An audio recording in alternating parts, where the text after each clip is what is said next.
അപ്പോൾ 100 ഗ്രാം മുരിങ്ങയിലയിൽ കിട്ടുന്ന കാൽഷ്യം ഒരു ഗ്ലാസ് പാലിനേക്കാളും കൂടുതലാണ് എന്ന് നിങ്ങൾ ഓർത്തിരിക്കുക. അപ്പോൾ പല ഗുണങ്ങളും മുരിങ്ങയ്ക്കും അതുപോലെ മുരിങ്ങയിലയിലും ഉണ്ട്. പക്ഷേ മുരിങ്ങ ഇല കഴിച്ചു കഴിഞ്ഞാൽ പ്രമേഹം മാറും, അതുപോലെ ക്യാൻസർ മാറും, അതുപോലെ രക്തസമ്മർദ്ദം മാറും, വൃക്ക ശുദ്ധിയാകും എന്നൊക്കെ പറഞ്ഞ് മാർക്കറ്റ് ചെയ്താൽ ഇങ്ങനെയുള്ള റെസ്ട്രിക്ഷൻസ് വരാം. ഓസ്ട്രേലിയയിലും അതുപോലെ പല രാജ്യങ്ങളിലും മുരിങ്ങയ്ക്ക നിരോധിച്ചു എന്നുള്ളൊരു വാർത്ത നമ്മളെല്ലാവരും ഞെട്ടിച്ചു അല്ലേ.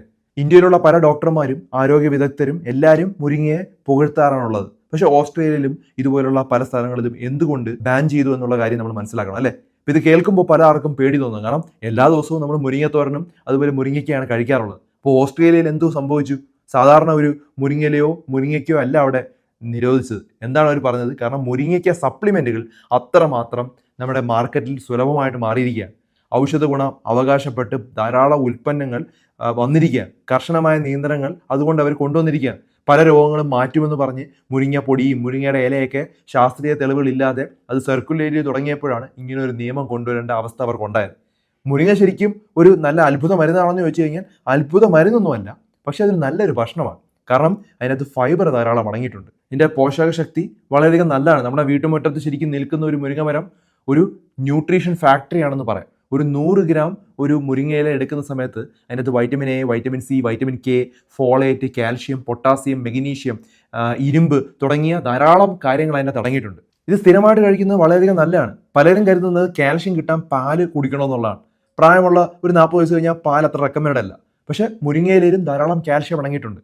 കണ്ണുകളുടെ ആരോഗ്യത്തിന് ആവശ്യമായിട്ടുള്ള ബീറ്റാ കാരോട്ടിനും ഈ ഒരു മുരിങ്ങയിൽ അടങ്ങിയിട്ടുണ്ട്. രോഗപ്രതിരോധ ശക്തിക്ക് സഹായിക്കുന്ന വൈറ്റമിൻ സിയും ഇതിനകത്ത് അടങ്ങിയിട്ടുണ്ട്. പക്ഷെ ഒരു കാര്യം ഓർക്കുക, രക്തം കട്ട പിടിക്കാൻ സഹായിക്കുന്ന വൈറ്റമിൻ കെ ഇതിനകത്തുണ്ട്. അപ്പം അതുകൊണ്ട് നമ്മൾ രക്തം കട്ട പിടിക്കാതിരിക്കാൻ കഴിക്കുന്ന മരുന്നുകൾ കഴിക്കുന്നുണ്ടെങ്കിൽ ഡോക്ടറോട് ചോദിച്ചിട്ട് മാത്രമേ നമ്മൾ മുരിങ്ങയ്ക്ക അമിതമായി കഴിക്കാവൂ. അതുപോലെ ഇത് പേശികൾക്കും നാടികൾക്കും എല്ലാം സഹായിക്കുന്ന മെഗ്നീഷ്യം ഇതിനകത്ത് അടങ്ങിയിട്ടുണ്ട്. ഹൃദയാരോഗ്യത്തിന് ഗുണമുള്ള പൊട്ടാസ്യം അടങ്ങിയിട്ടുണ്ട്. പക്ഷേ കിഡ്നി ഫെയിലിയർ ഉള്ള ആളുകളൊക്കെ നമ്മൾ ശ്രദ്ധിച്ചിട്ടേ ഇത് കഴിക്കാവൂ. അപ്പോൾ ഇതൊരു സൂപ്പർ ഫുഡാണെന്ന് നമുക്ക് വിളിക്കാം. പക്ഷേ അസുഖങ്ങളെ മാറ്റാനായിട്ടുള്ള ഒരു കാര്യമായിട്ട് നമ്മൾ അത് മാർക്കറ്റ് ചെയ്യുന്ന സമയത്താണ് ഇങ്ങനൊരു പ്രശ്നം ഉണ്ടാകുന്നത്. ഇപ്പോൾ ഒരു ദിവസം എത്ര മുരിങ്ങയില നമ്മൾ കഴിക്കാമെന്ന് ചോദിച്ചു കഴിഞ്ഞാൽ സാധാരണ ഒരു ആരോഗ്യമുള്ളൊരു വ്യക്തിക്ക് ഒരു 50 മുതൽ 100 ഗ്രാം മുരിങ്ങയില കഴിക്കാം. ഒരു ദിവസം ഒരു കപ്പ് കഴിക്കാം. അത് സുരക്ഷിതമായിട്ടുള്ള കാര്യമാണ്. നമ്മളിൽ പല ആളുകളും മുരിങ്ങപ്പൊടിയും ഉപയോഗിക്കുന്നുണ്ട്. ഇനി മുരിങ്ങപ്പൊടിയാണ് നിങ്ങൾ ഉപയോഗിക്കുന്നുണ്ടെങ്കിലും അമിതമാകരുത്. 1 ടീസ്പൂൺ ഏകദേശം 5 ഗ്രാം മാത്രമേ കഴിക്കാവൂ. 20 മുതൽ 30 ഗ്രാം പൊടി ദിവസവും കഴിച്ചു കഴിഞ്ഞാൽ പല പ്രശ്നങ്ങളും ഉണ്ടാവും. ദഹന പ്രശ്നങ്ങൾ തൊട്ട് പല പ്രോബ്ലം ഉണ്ടാവും. ഇതൊക്കെയാണ് പ്രശ്നം. കൂടുതൽ കഴിച്ചാൽ കൂടുതൽ ഗുണം കിട്ടുമെന്നുള്ള നിയമം തെറ്റാണ്. അത് ഏതൊരു സാധനത്തിനും അത് ആലോചിക്കണം. ഇത് ശ്രദ്ധിക്കേണ്ട ആരൊക്കെയാണെന്ന് പറഞ്ഞാൽ പ്രമേഹമുള്ള ആളുകൾ മരുന്നുകൾ കഴിക്കുന്നുണ്ടാവും. ഇപ്പം സൾഫോണലൂറിയ പോലുള്ള മരുന്നുകൾ കഴിക്കുന്നുണ്ടെങ്കിൽ അതിനോടൊപ്പം നമ്മൾ മുരിങ്ങയോടെ കഴിച്ചാൽ ഇതിൻ്റെ പഞ്ചസാര കുറച്ചൊന്ന് കുറയ്ക്കാനുള്ള കഴിവ് നമ്മുടെ മുരിങ്ങയ്ക്കുണ്ട്. അപ്പോൾ അതുകൊണ്ട് അമിതമായി കഴിക്കരുത്. അതുപോലെ തന്നെ രക്തസമ്മർദ്ദത്തിന് മരുന്ന് കഴിക്കുന്ന വ്യക്തികൾ ഈ മുരിങ്ങയില നല്ലോണം കഴിച്ചു കഴിഞ്ഞാലും പ്രശ്നമാണ്. കാരണം മുരിങ്ങയില കഴിക്കുന്ന ആളുകളിൽ BP കുറച്ചൊന്ന് കുറയും. അപ്പോൾ അതിനോടൊപ്പം നമ്മൾ മരുന്നുകളും കഴിക്കുന്ന സമയത്ത് BP കുറയാനുള്ള സാധ്യതയുണ്ട്. ഗർഭിണികൾ സാധാരണ ഭക്ഷണത്തിൽ മുരിങ്ങയിലയും അതുപോലെ മുരിങ്ങയ്ക്കയൊക്കെ പൊതുവെ സുരക്ഷിതമായിട്ടാണ് കണക്കാക്കുന്നത്. അവർക്ക് കഴിക്കുന്നതുകൊണ്ട് കുഴപ്പമില്ല. പക്ഷേ അമിതമാകരുത്. മുരിങ്ങയുടെ വേരും തൊലിയും ഉപയോഗിച്ചിട്ടുള്ള ഔഷധം തയ്യാറാക്കി അത് റെക്കമെൻഡ് അല്ല. അതങ്ങനെ കഴിക്കുന്നത് റെക്കമെൻഡ് അല്ല ഗർഭിണികൾക്ക്. വൃക്ക രോഗികൾക്ക് വളരെ ഇമ്പോർട്ടൻ്റ് ആണ്. കാരണം പൊട്ടാസ്യം ചില ആളുകൾക്ക് നിയന്ത്രിക്കേണ്ട ആവശ്യം ഉണ്ടാവും. അപ്പോൾ ഡോക്ടറുടെ നിർദ്ദേശപ്രകാരം മാത്രമേ വലിയ അളവിൽ ഉപയോഗിക്കാവൂ. അപ്പോൾ അത് ഓർക്കുക.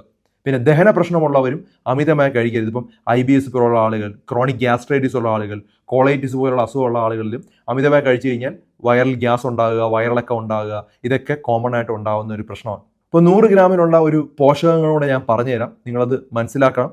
ചെറിയ വ്യത്യാസങ്ങൾ ഉണ്ടാവാം, പക്ഷെ എന്നാലും കാലറി എന്ന് പറഞ്ഞാൽ ഏകദേശം 60 കാലറിയാണ് ഉണ്ടാവുന്നത്. പ്രോട്ടീൻ ഏകദേശം 8 ഗ്രാം പ്രോട്ടീൻ ഇതിനകത്തുണ്ട്. കാർബോഹൈഡ്രേറ്റ് ഏകദേശം ഒരു 8 ഗ്രാം തന്നെയാണുള്ളത്. ഫൈബർ ഒരു 3 ഗ്രാമോളം ഉണ്ട്. ഫാറ്റ് 1 ഗ്രാമാണുള്ളത്.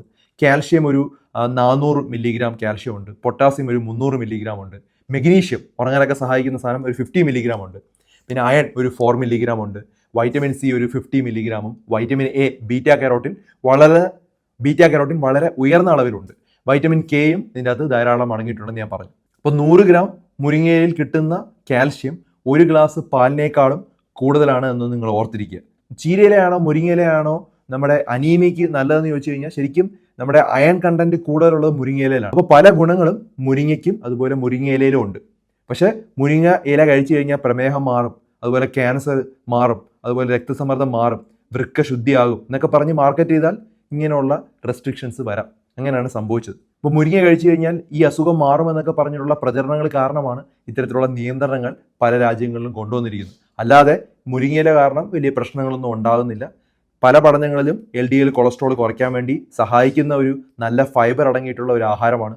ഈ പറഞ്ഞ ഗുണങ്ങളെല്ലാം ശരീരത്തിന് ലഭിക്കുന്ന ഒരു നല്ല ആഹാരം തന്നെയാണ് മുരിങ്ങയില. അപ്പോൾ അമിതമായി പേടിക്കേണ്ട ആവശ്യമില്ല. നിങ്ങൾ സ്ഥിരമായിട്ട് അത് കഴിക്കുന്നുണ്ടെങ്കിൽ അത് കണ്ടിന്യൂ ചെയ്ത് പോവുക.